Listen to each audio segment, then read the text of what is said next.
ಇಂತಹ ಪುರಾಣ ನಮಗೆಲ್ಲರಿಗೂ ಕೂಡ ಪ್ರೇರಣೆ ಆಗಲಿ, ಮಾರ್ಗದರ್ಶನ ಮಾಡ್ಲಿ.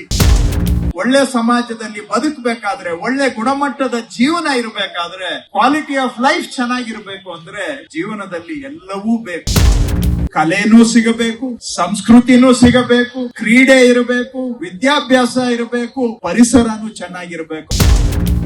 ಅದರಲ್ಲಿ ಕೊನೆಗೆ ನಾವೇ ಸಿಕ್ಕಾಕೊಂಡು ಹಾಳಾಗ್ತೇವೆ ಅನ್ನುವಂತಹ ಕನಿಷ್ಠ ಅರಿವು ನಮ್ಗೆಲ್ಲರಿಗೂ ಕೂಡ ಜೀವನದಲ್ಲಿ ಇರಬೇಕು. ಅದು ಕಥಾಸ್ತ್ರದಲ್ಲಿ ಇದೆಯೋ ಇಲ್ವೋ ತಾತ್ಪರ್ಯ ನನಗೆ ಗೊತ್ತಿಲ್ಲ.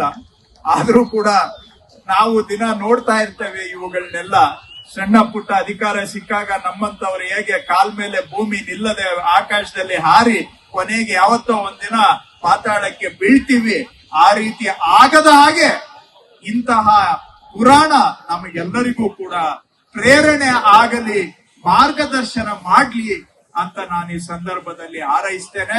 ನಮ್ಮ ಕ್ಷೇತ್ರದಲ್ಲಿ ನಾವು ಇದು ಕಲೆಗೆ ಪ್ರೋತ್ಸಾಹ ಕೊಡ್ತಕ್ಕಂಥದ್ದು ಅಷ್ಟೇ ಅಲ್ಲ, ಕ್ರೀಡೆಗೆ ಪ್ರೋತ್ಸಾಹ ಕೊಡ್ತಕ್ಕಂಥದ್ದು ಅಷ್ಟೇ ಅಲ್ಲ, ಪರಿಸರ ಸಂರಕ್ಷಣೆ, ಕೆರೆ ಪಾರ್ಕ್ಗಳನ್ನ ಮಾಡ್ತಕ್ಕಂಥದ್ದು ಅಷ್ಟೇ ಅಲ್ಲ, ಅಭಿವೃದ್ಧಿ ಕೆಲಸಗಳ ಜೊತೆಗೆ ಜೀವನದಲ್ಲಿ ಒಂದು ಒಳ್ಳೆ ಜೀವನ ನಡೆಸಬೇಕು ಅಂದ್ರೆ ಏನೆಲ್ಲ ಬೇಕು ಎಲ್ಲದಕ್ಕೂ ಕೂಡ ಸಮಾನ ಮಹತ್ವವನ್ನ ಕೊಡ್ತಾ ನಮ್ ಕೆಲಸವನ್ನ ಮಾಡ್ತಾ ಬಂದಿದ್ದೇವೆ.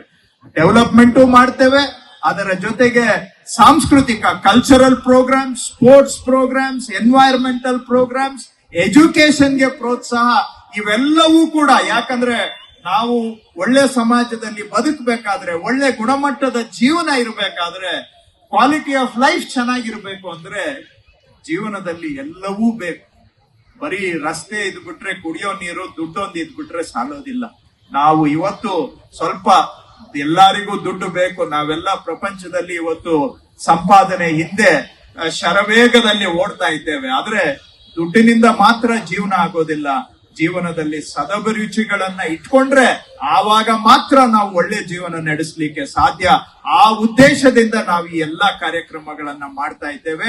ಯಾಕೆಂದ್ರೆ ನಮ್ಮ ಕ್ಷೇತ್ರದಲ್ಲಿ ವಾಸ ಮಾಡುವಂತ ಜನಗಳಿಗೆ ಅದು ಕಲೆನೂ ಸಿಗಬೇಕು, ಸಂಸ್ಕೃತಿನೂ ಸಿಗಬೇಕು, ಕ್ರೀಡೆ ಇರಬೇಕು, ವಿದ್ಯಾಭ್ಯಾಸ ಇರಬೇಕು, ಪರಿಸರನೂ ಚೆನ್ನಾಗಿರ್ಬೇಕು. ಆವಾಗ ಮಾತ್ರ ನಮ್ಮ ನಿವಾಸಿಗಳು, ನಮ್ಮ ಕ್ಷೇತ್ರದ ನಿವಾಸಿಗಳು ಒಳ್ಳೆ ಜೀವನ ನಡೆಸಲಿಕ್ಕೆ ಸಾಧ್ಯ ಅನ್ನುವ ದೃಷ್ಟಿಯಿಂದ ಇವೆಲ್ಲ ಸಮಗ್ರವಾದಂತಹ ಅಭಿವೃದ್ಧಿ ಮಾಡ್ಲಿಕ್ಕೆ ನಾವು ಪ್ರಾಮಾಣಿಕವಾಗಿ ಪ್ರಯತ್ನವನ್ನ ಮಾಡ್ತಾ ಬಂದಿದ್ದೇವೆ.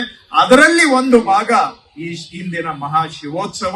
ಇದೊಂದು ಸಾಂಸ್ಕೃತಿಕ ಹಬ್ಬ. ನೀವೆಲ್ಲರೂ ಬಂದು ಭಾಗವಹಿಸಿದ್ದೀರಾ, ಯಶಸ್ಸು ಮಾಡಿದ್ದೀರಾ.